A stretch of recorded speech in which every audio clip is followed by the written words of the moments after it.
Hi, I'm Brett Kelly, and welcome to the first episode of Mozo Minutes.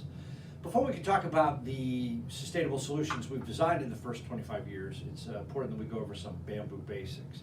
Now, first, there are over 1,600 species of bamboo that grow throughout the world.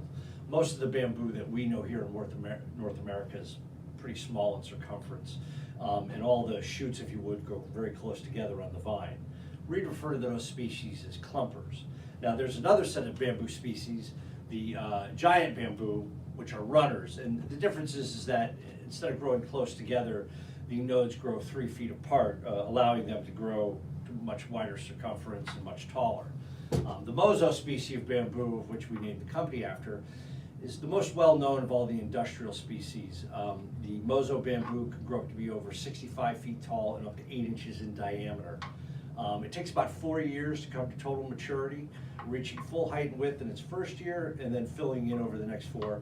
And at the 5th year, it's ready to be cut, to be harvested for production.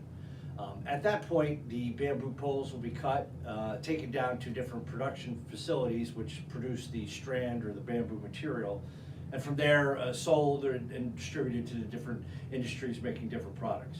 Join us here the next time on Mozo Minutes, and we'll talk a little bit about where the bamboo goes.